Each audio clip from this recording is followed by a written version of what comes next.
안녕하세요. 우주 생생뉴스입니다. 2023년을 요약한다면 이자율 인상과 이민자 증가로 인한 급격한 인구 증가, 이로 인한 부동산 가격 상승 등이 있습니다.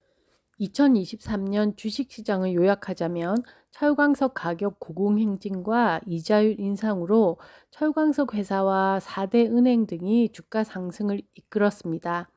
반면 중국의 전기차 모멘텀이 약해지면서 리튬 가격이 꾸준히 하락하자 이 관련 신규 마이닝 회사들의 주가는 바닥을 찍고 있습니다.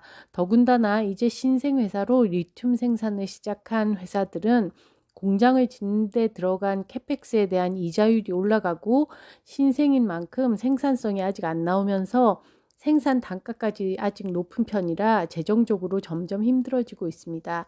이에 이 리튬 시장 진출을 노리고 있던 큰 마이닝 회사들은 알짜배기 중소업체를 찾아서 이 테이크오버 딜을 내놓았다는 소식이 여기저기서 들리고 있습니다. 자원 개발을 마치고 이제 돈을 빌려서 공장을 지으려는 신생 마이닝 회사들에게 힘든 시기라 하겠습니다. 다가올 2024년엔 무엇이 화두가 될지 뉴스에 자주 반복되는 소식 알아보겠습니다. 아무래도 이 중 하나는 2024년 경제 아웃룩입니다. 여기 나은 뉴스에 나온 미국 이코노미스트 해리 던트는 2024년에 일생일대의 마켓 크러쉬가 있을 거라고 예언합니다. 호주 뉴스에서는 어떻게 새해에 높은 이자율에도 잘 살 수 있을까라는 뉴스가 이곳저곳에 있지만 내용은 그냥 사람들이 사는 이 얘기를 전해주고 있습니다. 예를 들면 이 모기지가 너무 비싸졌다, 돈을 절약해야겠다, 아니면 물가가 비싸서 옛날만큼 못 쓰고 산다 등등의 이야기입니다. 사실 이 뉴스에 전해주는 내용 중에 해결책은 딱히 없는데 위로가 된다면 지금이 이자율이 가장 높은 때이고 내년엔 낮아질 것이라는 겁니다. 2024년 이자율 인하는 하반기로 예상하고 있습니다. 새해부터는 호주 중앙은행 미팅 횟수도 줄어들 예정인데 매달 열리던 호주 중앙은행 금리 결정을 6주 단위로 바꾸기 때문입니다. 사실 거시경제가 월 단위로 바뀌진 않기 때문에 매달 열리는 것은 너무 자주이긴 했습니다. 집값은 2024년에도 계속 오를 것으로 보고 있습니다. 화면에서 보듯이 ANZ과 웨스트팩에서는 2024년 호주 집값이 6% 상승할 것으로 예상합니다. 전반적으로 부동산 동향을 보면 2024년에 부동산이 상승은 하되 상승률은 올해보다 둔화될 것으로 보고 있습니다. 골프 치시는 분 많으시죠? 저도 골프를 즐기는 사람으로 골프 클럽을 깨끗하게 유지하면 스윙이 더 정확해지고 성능이 향상됩니다. 이 골프 브러쉬는 골프백에 달고 다니면서 스윙 후 더러워진 클럽을 깨끗하게 유지하는 데 도움이 되는 제품입니다. 영상 아래 링크를 클릭하시면 바로 아마존 샵으로 연결되니 하나 구매하셔서 즐거운 라운딩 즐기시기 바랍니다. 구매해주신 분들께 다시 한번 감사드리고요. 아직 리뷰를 안 따셨다면 아마존의 리뷰도 꼭 좀 부탁드립니다. 신년에도 전쟁에 대한 위험이 여전히 있습니다. 지금 일어난 러우 전쟁과 이스라엘 전쟁을 빼고 여전히 전쟁 위험이 있는 곳은 타이완입니다. 일부 언론에서는 내년 미국이 선거 때문에 바빠서 그 틈을 따서 중국이 뭔 일을 하지 않겠냐라는 말도 나오는데요. 우선은 이 미국 선거가 전 세계 정치 경제에 제일 큰 영향을 줄 것으로 보이기 때문에 그 방향이 중요하겠습니다. 민주당의 바이든과 공화당의 트럼프가 끝까지 후보가 되어 다시 한번 대결할지 아니면 새로운 인물이 후보가 되어 새로운 정국을 맞이할지 내년 중반쯤 되면 가닥이 나올 듯합니다. 2024년에는 파리에서 올림픽도 있습니다. 파리는 작년까지 청소원들의 파업 사태로 쓰레기 수거를 못하자 쥐떼가 더 늘어나면서 고생을 했는데 지금은 배드버그로 한참 문제가 되고 있습니다. 대중교통이 버스나 지하철 의자에서도 이 배드버그가 나타나고 호텔에도 비일비재하게 나타나서 올림픽 때까지 이 배드버그를 잡을 수 있겠냐며 걱정을 하고 있습니다. 요즘은 한국에서도 이 빈대가 많아 빈대에 물리지 말라는 말을 인사말처럼 한다는데 빨리 해결책을 내놓으면 좋겠습니다. 2024년에도 역시 AI가 주요 논쟁이 될 것 같습니다.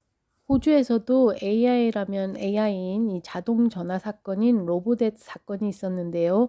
센터링크에서 빚진 사람들에게 돈을 내라고 재촉하는 이 자동 전화 시스템인데, 이 전화를 받은 사람 중 2명이 비관하여 자살하는 사건이 있었습니다. 문제는 이 전화가 빚이 없는 사람들에게 잘못 걸렸다는 건데, 이로 인해 2022년부터 23년까지 한국으로 말하자면 특검에 해당하는 로열 커미션이 열리기도 했습니다. 이렇게 사건이 있었던 만큼 AI에게 전적으로 뭔가를 맡기기엔 아직 많은 제도적 장치가 필요한 시기이기에 내년부터는 이런 법적 논쟁이 더 많아질 것으로 보입니다. 다음은 제 뇌피셜인데요. 2024년은 다시 크립토의 해가 되지 않을까 생각하고 있습니다. 전체적인 거시경제를 볼 때 코로나로 급격히 늘어난 자금이 다시 흡수되려면 세계 경제에 엄청난 충격을 줄 것입니다. 특히나 이 자금 문제는 어느 한 나라의 문제가 아니고 미국이나 한국, 호주나 중국 등 모두 겪은 돈풀기 문제였기 때문에 이 푼 돈만큼 뭔가가 일어났어야 하는데요. 지금까지는 그 돈으로 인해 부동산이나 주식시장이나 많은 부분이 부풀려졌습니다. 인플레이션과 임금 상승도 일어났고 아직 이 풀린 자금을 다 흡수도 못했는데요. 그럼 이 돈을 고스란히 흡수하고도 실물 경제에 큰 영향을 미치지 않을 방법이 뭘까 하고 생각을 해보면, 극단적으로 하나는 이 전쟁이라는 파괴수를 쓰고 다시 재건을 하면서 돈을 써버릴 수도 있습니다. 하지만 또 다른 방법을 생각해 보자면 자산 시장을 하나 더 크게 만들어서 돈을 거기에 담는 방법도 있습니다. 이미 크립토는 불장을 몇 번 거치면서 벼락부자를 만들어내기도 했는데, 이번에 이 비트코인 ETF가 승인되냐 안 되냐 하고 있는데요. 이 ETF가 1월에 나오면 조금씩 이 크립토로 자산 시장을 넓혀갈 수 있지 않겠나 하는 생각도 해봅니다. 옛날 닷컴 버블로 벼락부자들이 나타나고 신생 회사들이 줄줄이 망해 나간 사건이 있었듯이, 이제 크립토가 크립토 버블 시기를 맞고 줄줄이 또 망해 나가는 프로젝트가 생기면서 조금씩 성숙해 나가지 않을까 하는 생각을 해봅니다. 이렇게 성숙해 가면서 한국의 코스닥이나 미국의 나스닥 같은 또 다른 시장이 하나 더 나오지 않을까 하는 장기적인 전망도 해볼 수 있는데요. 여기에 의견을 하나 더 추가하자면, 이 현재 탈중앙화라는 암호화폐의 가치를 지키면서 성공하기는 힘들다고 봅니다. 그 이유는 이 기득권의 파워를 무시했기 때문인데요. 역사적인 사례를 보자면 모두가 평등하게 살자는 공산주의가 결국 성공하지 못한 이유가 인간의 탐욕을 간과했기 때문입니다. 암호화폐의 탈중앙화는 권력에 대한 분산을 담고 있기 때문에 이 부분은 기존 권력에 편입되는 보충사항이 있어야 이 제도권에 안착될 것으로 보이기 때문인데요. 이를 어떻게 접목시킬지 앞으로의 미국의 행보가 궁금해집니다.